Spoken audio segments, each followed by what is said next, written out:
Shaktipuram, South India's biggest 200-acre township in Coimbatore. Premium commercial and residential plots. Periyar Maniammai Institute of Science and Technology, Tanjavur. B.Tech Biotechnology with specialization in computer science and biology. குறைந்த விலை நிறைந்த தரம் தங்கள் தேவைகள் அனைத்தும் ஒரே இடத்தில் ஜெயச்சந்திரன். ரதன் பண்டிட் யாருக்கு மொட்டை அடிச்சிருக்காரு? தலைவர் சிஎம்கா. இதெல்லாம் ரொம்ப இதாக ஏன் உங்களை வருத்திக்கிறீங்க? நேராக கோயில் இறங்கி சாமி கும்பிட்டு கவனுவாங்க, நடக்காதீங்க, இது மாதிரி இதெல்லாம் பண்ணாதீங்க பாரு. விஜய் சாருக்கு ரொம்ப பிடிச்ச ஒரு இந்து கடவுள் எது சார்? முருகன் தான்.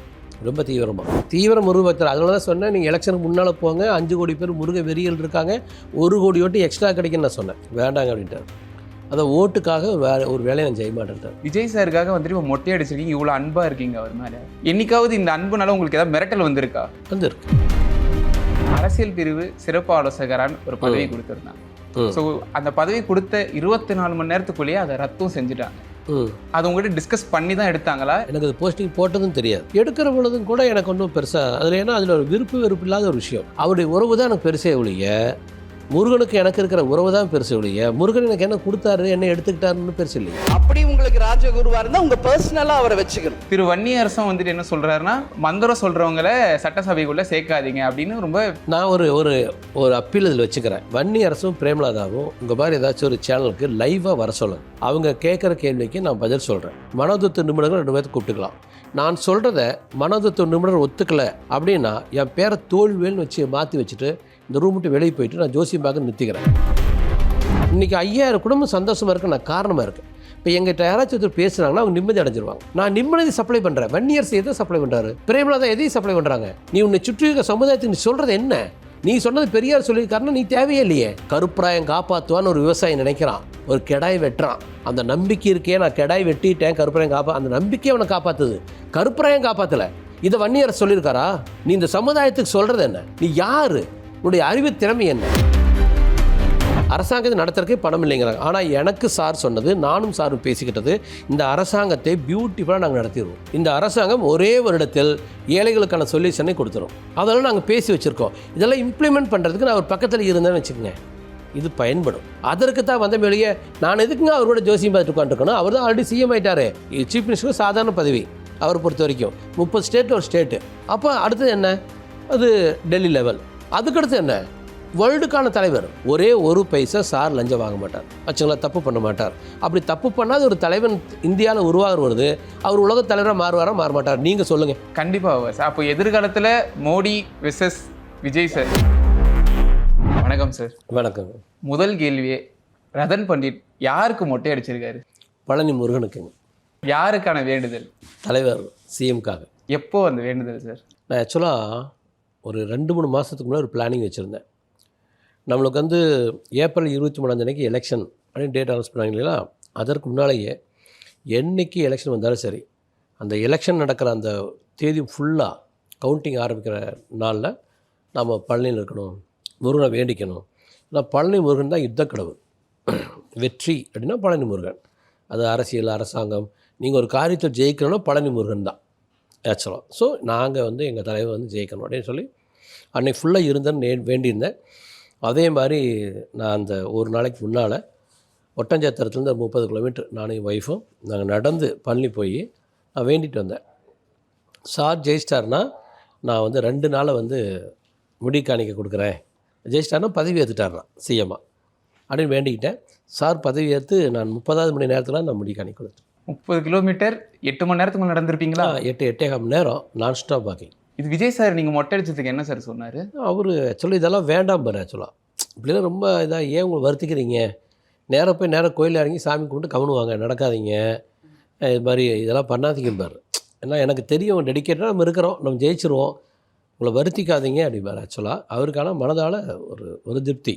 விஜய் சார் திருச்செந்தூர் போனது அதே தான். அப்போ நான் வந்து நம்ம எலெக்ஷனுக்கு முன்னாலே போகலாம் நல்லா சொன்னேன், நிறைய கோயில்களுக்கு போயிட்டு வரலாம் அப்படின்ட்டு.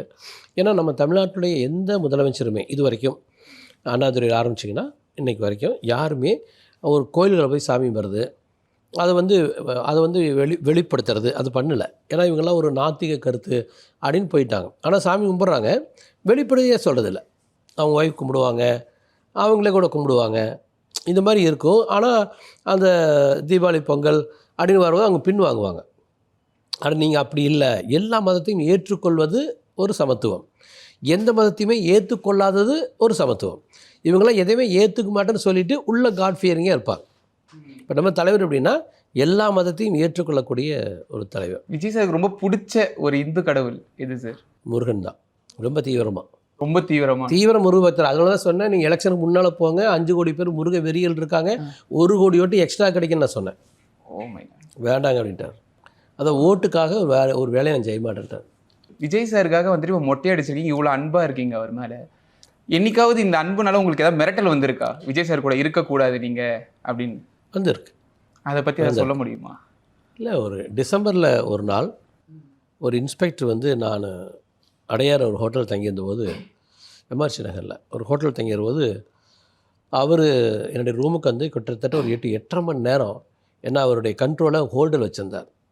நிறைய மிரட்டல்கள் அப்போ நடந்துச்சு. அது பெரிய அச்சுறுத்தல்.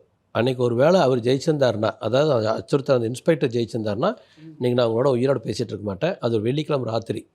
ஜென்ரலாக வெள்ளிக்கிழமை ராத்திரி கஸ்டடி தூக்கிட்டு போயிட்டேன்னா அவங்க என்ன வேணாலும் பண்ணலாம். ஏன்னா சனிங்க கோர்ட்டில் அவர் கொண்டு வந்து ஒப்படைக்க வேண்டிய அவசியம் இல்லை, எதை வேணாலும் ஜோடிக்கலாம். ஆனால் நான் தலைவருக்கு லக்கிலி படான்னு ஃபோன் பண்ணுறதுக்கான வாய்ப்பு கிடச்சிது. தலைவர்கிட்ட சொன்னனால தலைவர் வந்து அவங்க டீம் வச்சு காப்பாற்றிட்டார். என்ன பண்ணார் சார் விஜய் சார் அந்த டைம்ல? சினிமா சீன் மாதிரி இருக்கே சார். இல்லை, ஒரே ஒரு phone call take care of அவர் பண்டிட்னார். யார்கிட்ட அவர் சொன்னாரா? அதான் அவர் வந்து நம்ம நிர்மல்குமார்கிட்ட சொல்லி, நிர்மல்குமார் அட்வொகேட் டீமை எனக்கு என்னுடைய தங்கியிருக்க ரூமுக்கு அனுப்பிச்சு, அந்த ஹோட்டலில் ஒரு 40-50 அட்வொகேட்ஸ் வந்துட்டாங்க. மேலே நான் வந்து பர்டிகுலர் ஆஃபீஸரோடு நான் அங்கே இருக்கேன், கீழே இவங்கெல்லாம் இருக்காங்க. அது ஒரு 7-8 மணி நேரம் தொடர்ச்சி அப்படியே அது போச்சு. உங்கள் உயிரையே பணையம் வைக்கிற அளவுக்கு விஜய் சார் அவ்வளோ அன்பா? எனக்கு அவருக்கு இருக்க பழக்கங்க பழனி முருகனுக்கு எனக்கு இருக்குங்க. பழனி முருகன் மேலே நம்ம எவ்வளோ அன்பு வச்சிருக்கோமோ. இப்போ உங்களை வந்துட்டு அரசியல் பிரிவு சிறப்பு ஆலோசகரான்னு ஒரு பதவி கொடுத்துருந்தாங்க. ஸோ அந்த பதவி கொடுத்த 24 மணி நேரத்துக்குள்ளேயே அதை ரத்தும் செஞ்சுட்டாங்க. அது உங்கள்கிட்ட டிஸ்கஸ் பண்ணி தான் எடுத்தாங்களா, இல்லை நீங்களும் வந்துட்டு எங்களை மாதிரி செய்திகளை பார்த்து தான் தெரிஞ்சுக்கிட்டீங்களா? இல்லை, நான் முருகன் கோயிலுக்கு போய் பழனி முருகன் கோயிலுக்கு போயிட்டு அங்கேருந்து என்னுடைய குலதெய்வம் கோயில் போய் சாமி விட்டுருக்குறேன். அந்த குலதெய்வம் கோயில் இருக்கிற பொழுது எனக்கு கால் வந்துச்சு, இந்த மாதிரி போஸ்டிங் போட்டிருக்காங்க. எனக்கு அது போஸ்டிங் போட்டதும் தெரியாது. எடுக்கிற பொழுதும் கூட எனக்கு ஒன்றும் பெருசாக அதில், ஏன்னா அதில் ஒரு வெறுப்பு இல்லாத ஒரு விஷயம். என்னை பொறுத்த வரைக்கும் நான் தலைவரோடு இருக்கேன், உலகத்துக்கே தெரியும். ஆனால் இப்போ அது எடுத்ததுனால, போட்டதுனால, அது திரும்ப எடுத்ததுனால மேபி இப்போ நார்த் இந்தியா மாதிரி மீடியா பீப்புள் எங்கெல்லாம் இருக்காங்களோ throat the world, throat the country, அது ரீச் ஆயிடுச்சு. இப்போ எனக்கு அவருக்கு இருக்கக்கூடிய அற்புதமான உறவு வெளிப்பட்டுருச்சு. மற்றபடி அது போட்டதில் எனக்கு ஒரு மகிழ்ச்சி தான். ஆனால் எடுத்ததில் நான் அவ்வளோ பெருசாக டிசப்பாயிண்ட் ஆகலை. என்ன காரணம்னா, அவருடைய அன்பு வட்டத்துக்குள்ளார தான் நான் இருக்கேன். அப்படியே நான் சொன்ன மாதிரி அவர் எனக்கு ஒரு பழனி முருகன். நான் அவருக்கு ஒரு ஃபாதர் கேரக்டர். ஒரு குழந்தை என்ன பண்ணாலும் ஃபாதர் ரசிப்பார். இல்லை, இப்போ என் பையன் ஒரு தப்புன்ட்டான்னா அந்த தப்புலேருந்து நான் அவனை காப்பாற்றிடுவேன். அப்புறம் தான் ஏன்டா பண்ணேன்னு கேட்பேன். நான் அந்த மாதிரி ஒரு ஆள் தலைவருக்கு ஆக்சுவலாக. ஆனால் தலைவர் எனக்கு கடவுள் மாதிரி. பழனி முருகனுக்கு வெறும் 7 வயசுப்பா. அந்த நிகழ்ச்சி நடக்கிற பொழுது அவர் இப்போ சிவபெருமான சண்டை போட்டு போய் பழனி ஏறி நின்றுட்டார். அவள் எல்லாம் போய் சமாதானப்படுத்தாரு, சமாதானம் ஆகலை. இதான் அந்த ஹிஸ்ட்ரி. உண்மையோ பொய்யோ அது ஒரு ஹிஸ்ட்ரி. அப்போ வந்து இன்றைக்கி அவருக்கு தான் சிலை வச்சுருக்காங்க. அந்த சிலையை போய் நம்ம வணங்குறோம். அப்போ நான் 62 வயசில் போய் 7 வயசு பையனுடைய சிலையை கும்பிட்றேன். 55 வயசு மூத்த முருகனுக்கு நான். அப்படி பார்த்தீங்கன்னா அதே மாதிரி தான் எனக்கும் சாருக்கு இருக்கிற ஒரு உறவு. அவருடைய உறவு தான் எனக்கு பெருசே ஒழிய, முருகனுக்கு எனக்கு இருக்கிற உறவு தான் பெருசு ஒழிய, முருகன் எனக்கு என்ன கொடுத்தாரு, என்ன எடுத்துக்கிட்டாருன்னு பெருசு இல்லையே. சிஎம் விஜய் சார் ரத்து பண்ணதுக்கப்புறம் உங்ககிட்ட என்னன்னு சொன்னார்? ஏதாவது வருத்தப்படாதீங்க அது மாதிரி ஏதாவது சொன்னாரா? அது கொஞ்சம் பர்சனல் ஆக்சுவலி. அவர் அதெல்லாம் அவரை பற்றி எனக்கு தெரியும், என்னை பற்றி அவருக்கு தெரியும். ஒரு ஸ்மைலை என்னால் புரிந்து கொள்ள முடியும். அவருடைய ஒரு சிரிப்பை என்னால் புரிந்து கொள்ள முடியும். நாங்கள் வந்து அப்படி ஒரு நேசிக்க, நான் அஸ்ட்ராலஜர் அல்ல அவருக்கு. ஆனால் இப்போ சட்டமன்றத்தில் வந்துட்டு திரு பிரேமலதா வந்துட்டு உங்கள் மேலே வச்ச குற்றச்சாட்டே அதுதானே. இப்போ வந்துட்டு விஜய் சார் கிட்ட என்ன கேட்குறாங்கன்னா, உங்கள் பர்சனல்னால் உங்கள் பர்சனலாக வச்சுக்கோங்க, உங்கள் பர்சனல் அஸ்ட்ராலஜரை வந்துட்டு நீங்கள் வந்துட்டு அரசு பதவி கொடுக்காதீங்க அப்படின்னு சொல்கிறாங்க. திரு வன்னியரசும் வந்துட்டு என்ன சொல்கிறாருன்னா, மந்திரம் சொல்கிறவங்கள சட்டசபைக்குள்ளே சேர்க்காதீங்க அப்படின்னு ரொம்ப. நான் ஒரு அப்பீல் இதில் வச்சுக்கிறேன். வன்னியரசும் பிரேமலதாவும் உங்கள் மாதிரி ஏதாச்சும் ஒரு சேனலுக்கு லைவாக வர சொல்லுங்கள். அவங்க கேட்குற கேள்விக்கு நான் பதில் சொல்கிறேன். நான் கேட்குற கேள்விக்கு அவங்க பதில் சொல்லுங்கள். மந்திரம்னா என்னென்னு விளக்கத்தை நான் வன்னியரசு சொல்கிறேன். அது கூட ஒரு மிடில் பீப்புளை 2-3 சைக்காலஜிஸ்ட்டை கூப்பிட்டுக்கலாம், மனோதத்துவ நிபுணர்கள் 2 பேர்த்து கூப்பிட்டுக்கலாம். நான் சொல்கிறத மனோதத்துவ நிபுணர் ஒத்துக்கலை அப்படின்னா என் பேரை தோல்வேல்னு வச்சு மாற்றி வச்சுட்டு இந்த ரூம் விட்டு வெளியே போயிட்டு நான் ஜோசியம் பார்க்க நிறுத்திக்கிறேன். If he's ready. வன்னியரசு நடைனா இந்த ஜோதிடம் உண்மை அது பயன்படுத்தி என்னால் ப்ரூவ் பண்ண முடியும். இது ஒரு செயலில். அடுத்தது நான் தலைவருக்கு ஜோசியமெல்லாம் பார்த்துட்டு இருக்கல. ஒரே ஜாதகத்தை வச்சுட்டு எத்தனை நேரம் ஜோசியம் பார்ப்பீங்க? நான் ஜெயலலிதா கூட இருந்திருக்கேன். ஒரு 1000 தரம் 2000 தரம் சாப்பிட்ருப்பேன். அதுக்கு பேர் ஜோசிகாரனுக்கும் ஜெயலலிதாவுக்கு இந்த உறவு இல்லை. எனக்கு அவங்க அம்மா மாதிரி. என்கிட்ட பேசுகிற போது அவங்களுக்கு கம்ஃபர்டபுள் கிடைக்குது. இந்த பூங்குட்டனை கேட்டு பாருங்கள், இன்றைக்கி சசிகலாமா இருக்காங்க, எத்தனை பேர் இருக்காங்க. என் ஜெயக்கொடி இப்போது அம்மா கூட பிஏவாக இருந்தாங்க, அஃபீஷியல் பிஏ நம்பர் 2 நம்ம இருந்தாங்க. ஃபஸ்ட்டு பிஏ வந்து தேசபாண்டா வேணுமோ. இவங்களுக்கு எல்லாத்துக்கும் எனக்கு தெரியும். மன நெகிழ்ச்சி தேவைன்னா என்கிட்ட பேசுவாங்க, மன புத்துணர்ச்சி தேவைன்னா பேசுவாங்க. கிட்டத்தட்ட அதேமாரி தான் சார் வந்து ஒரு மன உற்சாகத்துக்காகவோ ஒரு வேவ்லென்த் இருக்கிறவங்களோட பேசுகிற ஒரு காதல் மாதிரி. ஒரு காதல் ஏங்க நம்ம காதலிக்கிறோம்? ஒரே மாதிரி வேவ்லென்த் இருக்கிறவங்களுக்குலாம் காதல் கிரியேட் ஆகுது. இது ஒரு அன்பு. ஆக்சுவலாக நாங்கள் வேறு ஏதாச்சும் சப்ஜெக்ட் கூட பேசுகிறோம். இப்போ உதாரணத்துக்கு ஏழைகளை ஒரே வருஷத்தில் எப்படி காப்பாற்ற முடியும்னு நாங்கள்டே பேசியிருக்கோம். தமிழ்நாட்டு ஏழைகள் இப்போ 2.25 கோடி பேர்த்திட்ட ரேஷன் கார்டு இருக்குது. அப்போது ஒரு ரேஷன் கார்டுக்கு 2 பேர் போட்டிங்கன்னா கூட 4.5 கோடி பேர். 4.5 கோடி பேர் வறுமையில் தத்தளிச்சிட்டு இருக்கிறாங்க. இந்த 4.5 கோடி பேர்த்தை எப்படி காப்பாற்றுறது நானும் சாரும் பேசியிருக்கோம். எனக்கு வந்து பொலிட்டிக்கலாக பேச தெரியும். எனக்கு ரெண்டு பார்ட்டி நம்மளுக்கு பேச தெரியும். ஏடிஎம்கே யாருன்னு சொல்ல தெரியும், டிஎம்கே யாருன்னு சொல்ல தெரியும். இப்போ ஏடிஎம்கே யாருன்னு சொல்லிட்டுங்களா? அவங்க லீடர்ஸை ஃபாலோ பண்ணுற ஆட்கள். ஒரு தலைவரை ஃபிக்ஸ் பண்ணிட்டாங்கன்னா அந்த தலைவரோட ட்ராவல் பண்ணுவாங்க. இப்போ எஸ்பி வேலுமணி இருக்கார், நம்ம செங்கோட்டையன் இருந்தார், ஏன் இப்போ எடப்பாடி பழனிசாமி இருக்கார், ஜெயலலிதாமா இருந்தோம் எப்படி இருந்தாங்க, அந்த தலைமையை ஃபாலோ பண்ணுவாங்க. ஏடிஎம்கேன்னா ஃபாலோவர்ஸ் ஆஃப் லீடர். டிஎம்கேன்னா ஒரு டிஸ்ட்ரிக்டில் ஒரு செக்ரட்டரி இருக்காருன்னா அந்த டிஸ்ட்ரிக்ட் அவர் தான் முதலாளி. குறுநில மன்னர்கள் அவங்க இந்த reporting to the DMK head. DMK head Veerapandi ஆர்வத்தை ஒன்றும் பண்ண முடியாது, டிஸ்ட்ரிக்ட் செக்ரட்டரி மாற்ற முடியாது. அதனுடைய பேட்டர்ன் வேறு, என்னோடய பேட்டர்ன் வேறு. எனக்கு பாலிட்டிக்ஸ் நல்லா தெரியும், அதனால பொலிட்டிக்கல் அட்வைசராக நீ போட்டார். அந்த பதவி கொடுத்ததுக்கு வந்துட்டு நிறைய எதிர்ப்பு வந்தாலும் உங்களுக்கு அதை விட அதிகமாக நிறைய ஆதரவும் வந்துச்சு. உதாரணத்துக்கு திரு செல்வி அவர்களை வந்துட்டு நாங்கள் இன்டர்வியூ எடுக்கிறப்போ அவரே சொல்லியிருந்தது, ஏங்க ஒரு ஐஏஎஸ் ஆஃபீஸர் வந்துட்டு இருக்கிற மாதிரி, டாக்டர் கூட இருக்கிற மாதிரி, ஏன் இவர் ஆஸ்ட்ராலஜின்றது வந்துட்டு ஒரு ப்ரொஃபஷன் தானே, ஒரு ஆஸ்ட்ராலஜர் வந்துட்டு ஏன் கூட இருக்கக்கூடாது, அதில் என்ன தப்பு இருக்கு அப்படின்னு கேட்குறேன். அதை நீங்கள் என்ன? நான் ஒரு விளக்கம் சொல்கிறேன். செல்விக்கு ஃபஸ்ட்டு தேங்க்ஸ். ஆக்சுவலி அவருடைய ஜோதிட திறமை வந்து வேறு மாதிரி, என்னுடைய ஜோதிட திறமை வேறு மாதிரி. அவர் ஜாதகம் பார்க்குற பேட்டர்ன் பார்த்தினாங்க, வானங்கள் கிரகத்தில் மாறதை வச்சுட்டு அசம்சன் பண்ணி கரெக்டாக ஒரு பலனை சொல்கிறேன். நான் சொல்கிற பலன் எப்படிங்களாங்க, நான் ஜாதகத்தை பேஸ் பண்ணி தசாபுத்தி அந்தத்தில் போய் நான் சொல்லுவேன். நான் எல்லாத்துக்கும் பொதுவாக இன்னொரு கருத்து சொல்கிறேன் ஜோதிடத்தில். இப்போ 10 வருடத்திற்கு ஒருத்தர் மர வேலை செய்கிற ஆசாரி தொடர்ந்து பண்ணிட்டு இருந்தான்னா அந்த மர வேலை செய்யலாம் அவன் லெஜெண்டாக மாறிடுவான். 10 வருடத்துக்கு நீங்கள் தனிப்பட்ட ஒரு பிச்சை எடுக்கிறோம், பிச்சைக்காரன் 10 வருஷமாக பிச்சை எடுக்கிற டெக்னிக்கலி சவுண்ட் ஆயிடுவான். அந்த மாதிரி நான் 40 வருஷம் ஜோசியம் பார்க்குறேன். 42 வருடமாக 1984 ஆன்வர்ஸ் நான் ஜோசியம் பார்க்குறேன். 88 89 ஜெயலலிதா பார்த்துட்டேன். 96 97 அவங்களோட ரொம்ப க்ளோஸாக இருக்கேன். 96 97 க்ளோஸாக இருந்தேன்னா இப்போ 30 வருஷம் ஆச்சு அவங்களோட க்ளோஸாக இருந்து. அப்போ அதற்கு முன்னாடி எனக்கு ஒரு அனுபவம் இருந்தனால தானே ஜெயலலிதா வெல்கம் பண்ணாங்க. அப்போ இவ்வளவு அனுபவம் உள்ள ஒரு ஆளுக்கு அஸ்ட்ராலஜி பற்றி சம்திங் எல்ஸ் தெரிஞ்சிருக்குது. இல்லைன்னா உங்கள் கரெக்டாக சேனல் இதே மாதிரி சேனல் இந்த சேனல் தெரியல உட்காந்துட்டு ஸ்டாலின் ஐயா தோற்று போயிடும்னு எப்படி சொன்னேன்? ஜெயிச்சிருந்தாருன்னா இந்த மூஞ்சி கொண்டு எங்கே வச்சுக்கிட்டோம்? சிஎம் தோப்பார் அப்படிங்கிற வைஸ் இவர் வந்து உதயநிதி வந்து டெப்டி சீஃப் மினிஸ்டர் என்ன சொல்கிறோம், கஷ்டப்பட்டு ஜெயிப்பாருங்க, ஆளுங்கட்சியில் இருக்க மாட்டான்னு நான் சொன்னேன்ல. இதுக்கு ஒரு கணிதம் இருக்குமில்ல, அந்த கணிதம் உண்மையே இல்லையான்னு வன்னியரசு வந்து என்னையா கேட்கக்கூடாது? என்னமா நீ இதை சொன்னேன், நீ சொன்னையல்ல, எப்படியா சொன்ன இது ஏன் அப்படின்னு வந்து கேட்கலாமில்ல. கண்ணை மூடிட்டு ஒரு ப்ரொஃபஷனை ஏங்க, ஒரு தவறான தொழில் செய்கிறாங்க, ஒருத்தர் தொழில் செய்கிறான், ஒருத்தர் இன்டென்ஷனாக பல பெண்களை அச்சுறுத்தி அவன் வந்து விபச்சாரம் பண்ணுறான். இது மாதிரி எத்தனையும் தவறான தொழில்கள் செய்கிறாங்க, அசிங்கமான விஷயங்களை நடத்துகிறாங்க. இவங்கெல்லாம் கூட நல்ல இடத்துக்கு வந்துடுறாங்க. இப்போ நான் இது வரைக்கும் ஒரு 5000 கல்யாணம் பண்ணி வச்சுருப்பேன், 5000 ஃபேமிலி காப்பாற்றிருக்கேன், ஒரு 25,000 குடும்பத்தை ஒன்று சேர்த்து வச்சு, ஜோசியம் பொய்யாவே இருக்கட்டுமே, ஆனால் நான் 25,000 ஃபேமிலி பிரிஞ்ச ஃபேமிலி ஒன்று சேர்த்து வச்சுருக்கேன். இன்றைக்கி 5000 குடும்பம் சந்தோஷமாக இருக்க நான் காரணமாக இருக்கேன். இப்போ எங்கிட்ட யாராச்சும் ஒருத்தர் பேசுகிறாங்கன்னா அவங்க நிம்மதி அடைஞ்சிருவாங்க. நான் நிம்மதி சப்ளை பண்ணுறேன். வன்னியரசு எதை சப்ளை பண்ணுறாரு? பிரேமலதா எதையும் சப்ளை பண்ணுறாங்க. நீ உன்னை சுற்றி இருக்க சமுதாயத்துக்கு நீ சொல்கிறது என்ன? நீ சொன்னது பெரியார் சொல்லியிருக்காருன்னா நீ தேவையே இல்லையே. பெரியார் சொன்னதெல்லாம் எடுத்து நீ புக்கை போட்டு நீ புக்கை மட்டும் நீ வந்து வெளியே கொடுத்துக்க. வன்னியர் சொன்ன இன்டென்ஷன் என்ன? தனிப்பட்ட முறையில் சோசியல் சர்வீஸில் வன்னியரசன் அடைந்த இலக்கு என்ன? நீ பெரியாருடைய ப்ராபகேட்டராக இருந்தனா நீ தேவையே இல்லையே. யுவர் மவுத் ஆஃப் பெரியார் அப்படின்னா நானே மவுத் ஆஃப் பெரியார். பெரியார் வீட்டுலேருந்து 4வது வீட்டில் நாங்கள் வந்து பிறந்து வளர்ந்த வீடு, எங்கள் அப்பா பிறந்து வளர்ந்த வீடு. நான் பியூர் நாத்திகன். எனக்கு கடவுள் நம்பிக்கை இல்லை, கடவுள் நம்பிக்கை மேலே நம்பிக்கை இருக்குது. வாங்க வன்னியரசன் நம்ம பேசலாம். வாங்க பிரேமலதா, வி வில் டிஸ்கஸ். கடவுள் நம்பிக்கையில் தான் உண்மை இருக்க ஒழிய கடவுளிடம் உண்மை இல்லை. கருப்பராயம் காப்பாற்றுவான்னு ஒரு விவசாயி நினைக்கிறான், ஒரு கெடாய் வெட்டுறான். அந்த நம்பிக்கை இருக்கே, நான் கெடாய் வெட்டிட்டேன், கருப்பராயம் அந்த நம்பிக்கை அவனை காப்பாற்றுது, கருப்பராயம் காப்பாற்றலை. இதை வன்னியரசு சொல்லியிருக்காரா? நீ இந்த சமுதாயத்துக்கு சொல்கிறது என்ன? நீ யார்?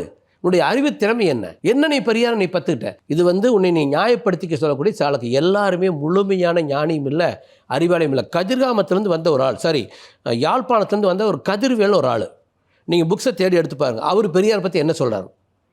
அன்னைக்கு பெரியார் அவருக்கு எந்த விளக்கம் சொல்ல. யாழ்ப்பாணத்துலேருந்து ஈரோடு பெரியாரை பார்த்து நான் தமிழுக்கு இந்த மாதிரி நான் சித்தாந்தங்களை சொல்லியிருக்கிறேன், நான் இந்த மாதிரி ஒரு புத்திசாலி, எனக்கு ஒரு சோசியல் எக்ஸ்போசர் வேணும் வந்த ஒரு ஆளை அவமானப்படுத்தி துரத்துறார் பெரியார். அவரை பற்றி நிறைய கருத்துக்கள் எழுதுகிறார். ஒன்றுமில்ல, கப்பலோட்டி தமிழன் தன் பையங்களுக்கு வேலை வாங்கி கொடு, சாப்பாட்டுக்கு வழின்னு பெரியார்ட்ட கேட்டார். அன்றைக்கி வெள்ளைக்காரன் கவர்மெண்ட்டு. அப்போ வெள்ளைக்காரன் கவர்மெண்ட்டில் உங்களுக்கு என்ன டச் இருந்து வேலை வாங்கி கொடுக்குறக்கு?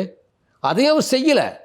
மருந்து வாங்கி கொடுக்க முடியாமல் கப்பலோட்டி தமிழை முதல் பையன் செத்து போனான். அன்றைக்கி பெரியார் பணக்காரன் தான். கப்பலோட்டி தமிழை முதல் பையன் மருந்து வாங்கி கொடுக்க முடியாது செத்து போனான். ஒன்றுக்கும் விதி இல்லாமல் தொழுநோய் செத்தார் சுப்பிரமணிய சிவா மதுரை ஜெயிலில். நீங்களாம் அவங்கள காப்பாற்றினீங்களா?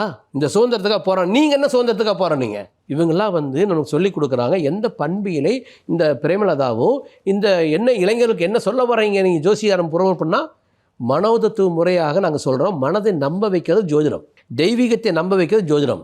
இப்போ நீங்கள் திருவண்ணாமலை கோயில் போய் சாமி முறை, அங்கே அருணாச்சலேஸ்வரர் கும்பிட்றீங்க. ஆனால் கார்த்திகை தீபத்தன்னைக்கு போய் கும்பிட்றீங்க. அதான் திருவண்ணாமலை தீபம். அதை பஞ்சாங்கத்துலேருந்து தானே பார்க்குறீங்க. பஞ்சாங்கம் தானே சொல்லுது இன்றைக்கி அண்ணாமலைக்கு கார்த்திகை தீபம் ஏற்றுறத. தைப்பூசத்துக்கு போய் நீங்கள் காவடி தூக்கிட்டு போய் அந்த தை மாதம் வரக்கூடிய பூசத்தை சொல்கிறது பஞ்சாங்கம். அது பயன்படுத்தணும்னு ஜோசியாரை. நீ கோயிலுக்கு போகிறது இல்லையா? நீங்களாம் கோயிலுக்கு போகிறது இல்லையா? பொய்யா? நீங்களாம் ஜோசியம் பார்க்கலையா? இது வெளியில் ஒன்று உள்ளொன்று வைத்து புறமொன்று பேசுவார். உறவு கலவாமே வேண்டாம். யாராக இருந்தாலும் ஏன் பெரியாரே சொன்ன மாதிரி நானே சொன்னாலும் அந்த கருத்தை புரிந்து கொண்டு உண்மையாலுமே மனதை ஏற்றுக்கொள்வதாக இருந்தால் ஏற்றுக்கொள், இல்லைன்னா புறந்தில் தானே பெரியார் சொன்னார். அப்போ நீங்கள் எப்படி நீங்கள் எதையுமே தெரிஞ்சுக்காமல் புரிஞ்சுக்காமல் உனக்கு ஒரு தெரியாத சப்ஜெக்டை பற்றி நீ என்ன பழங்குடி இனத்துக்கு எடுத்துகிட்டு போகிறேன் சேரன் செங்குன்றரை பற்றி உனக்கு முதல்ல தெரியுமா? என்ன சொல்ல வர? நீங்கள் எல்லாத்தையும் புரிஞ்சு வச்சுருக்கியா? ஹிஸ்ட்ரியை படிச்சிருக்கியா? தெரியாத ஒரு விஷயத்தை தெரிந்து கொண்டு புரிந்து கொண்டு வாக்குவாதம் பண்ணலாம். நீங்கள் வாங்க, நான் ரெடியாக இருக்கேன். ஒரு லைவாக ஒரு சேனலில் அப்படியே ஜனங்களாக பார்க்கட்டும். நான் இது ஜோதிடத்துக்கு கிடைக்கிற விடுதலை. இது அஸ்ட்ராலஜிக்கு ஜனங்கள் ஏன் அதிமுக திமுக நாசமாக போய் தொலைகிட்டு நினச்சோம்னா வெளியில் ஒன்றும் உள்ளொன்றும் பேசுகிறாங்க. நீங்கள் பாருங்கள், ஒட்டகத்துக்கு கல்யாணம் வைக்கிறாங்க ஸ்டாலின் ஐயாவுடைய ஒய்ஃபு. அதை இவர் கேட்டாரா? என்னையா பண்பில்லாத விஷயம்னு சொல்லி இந்த பிரேமலதா கேட்டாங்களா, அல்லது இந்த வன்னியரசு கேட்டாரா? யாரோ ஒரு முஸ்லீம் எம்எல்ஏ யாரோ ஒருத்தர் எடுத்து பேசுகிறாங்க. நீங்கள் வேறு மதத்துடைய பண்பியலை நீங்கள் தப்பாக பேசாதீங்க. உங்களுடைய பண்பியல் கேள்வி கேட்கப்பட்டுரும். நீங்கள் முஸ்லீம், நான் ஹிந்து. நீங்கள் எங்கள் மத வழிபாட்டு முறைக்குள்ளாரையோ எங்களுடைய நம்பிக்கைக்குள்ளார நீங்கள் தலைவராதீங்க. பகுத்தறிவுங்கிறது மசூதிக்கு மட்டும் சர்ச்சுக்கு மட்டும் போயிட்டு இந்து கோயில்களுக்கு போகாமல் இருக்கிறது பகுத்தறிவு இல்லை. இவங்க இது வரைக்கும் வாழ்ந்த யாருமே இந்து கோயில்களுக்கு போனதை விளம்பரப்படுத்துறது இல்லை. ஒரு முகரம் பண்டிகை ரம்ஜான் வர்றது உங்கள் வீட்டை வர்றாங்க. அதே ஒரு கிறிஸ்துமஸ் வந்துச்சுன்னா அங்கே போகிறாங்க. இன்றைக்கி எங்கள் தலைவர் என்ன பண்ணுறாரு? எல்லா கோயில்களுக்கும் போகிறார், விழுந்து கும்பிட்றாரு. இதுதான் பகுத்தறிவு. நீங்கள் சொல்கிறது பகுத்தறிவு இல்லை. இந்த 3 பேத்துக்கு நான் சொல்கிறேன், I'm ready to talk with them. Direct live டிபேட்டுக்கு நான் டிஸ்கஷன் ஐம் ரெடி. தைரியம் இருக்குதுன்னா வாங்க பேசுவோம். இல்லை ஜோசியத்தை பற்றி இனிமேல் பேசாதீங்க, என்னை பற்றி பேசாதீங்க. சரி சார், இப்போ நீங்கள் சொல்லியிருந்தீங்க இது மாதிரி நான் நிறைய நலத்திட்டங்கள் நான் விஜய் சார் கூட டிஸ்கஸ் பண்ணுவேன், சிஎம் சார் கூட அப்படின்னு. இப்போ உங்களுக்கு அந்த பதவி கிடைச்சிருந்தா நீங்கள் என்ன பண்ணியிருந்திருப்பீங்க? அதே தான், அந்த பதவியே நான் எதுக்கு எடுத்துக்கிட்டேன்னா, இப்போ உதாரணத்துக்கு அதிமுக திமுகங்கிற அந்த பொலிட்டிக்கல் ட்ராமா முடியுது. அப்போ இனிமேல் இது சிங்கிள் மேன் லீடர்ஷிப்குள்ளே போகுது. அப்போ மற்ற மாற்று கட்சிக்காரர்கள் இப்போ நிறைய பேர்லாம் பேசிகிட்டு இருக்காங்க, பழகிட்டு இருக்காங்க. இவங்களுக்கெல்லாம் அனுபவம் கிடையாது. இப்போ எனக்கு ஐம் 62 years. நான் ஜெயலலிதாவோட வாழ்ந்தவன். இங்கே இருக்கிற எல்லா அரசியல் தலைவருக்கும் எனக்கு தெரியும், எல்லா அரசியல் தலைவருக்கும் பெரிய ஆட்களுக்கும் எனக்கு தெரியும். அப்போ நான் ஹேண்டில் பண்ணேன்னா எளிதாக ஹேண்டில் பண்ணுவேன். என்கிட்ட பேசுகிறவங்க மனப்பூர்வமாக பேசுவாங்க. நீங்கள் ஒன்றும் வேண்டாம், நான் நீங்கள் விஜய் சாரோட இருக்கீங்க, தலைவர் சிஎம்மோட இருக்கீங்க, நீங்கள் ஒருத்தர் பேசுகிறீங்க, உங்களை மதிப்பாங்க. ஏன்னா நீங்கள் விஜய் சாரோடைய ஃபோனு, இந்த ஃபோனுக்கு ஒரு மரியாதை இருக்கும். இதே ஃபோன் அந்த தம்பிட்டு கொடுத்துட்டேன்னா அந்த ஆள் அவருடைய ஃபோனுன்னா அதுக்கு ஒரு மரியாதை இருக்காது. இன்ஸ்ட்ருமெண்ட் பை விஜய் சாருங்கிறது ஒரு ஃபேஸ் வேல்யூ. ஆனால் எனக்கு ஒரு இண்டிவிஜுவல் ஃபேஸ் வேல்யூ இருக்குது. நான் ஏற்கனவே பழகியிருக்கேன், எனக்கு பாலிடிக்ஸ் பற்றி தெரியும். இப்போ இந்த அதிமுக திமுகங்கிற அமைப்பு விலகுது. இனிமேல் நாங்கள் வந்துட்டோம், எதுக்காக யாருன்னு தெரியல. இந்த டைமில் நான் பொலிட்டிக்கல் ஸ்ட்ராட்டஜிஸ்டாக நான் இருந்தேன்னா கூட அந்த இடத்துல என்ன ப்ளஸ் பாயிண்ட்னா, அந்த பொலிட்டிசைஸ் பண்ணுற விஷயங்களே என்னால் கரெக்டாக கவனிக்க முடியும். அடுத்து ஏழைகளுக்கு ஒரே ஒரு வருஷத்துக்குள்ளார ஒரு 50% 100% ஏழைகளையும் காப்பாற்ற முடியும்.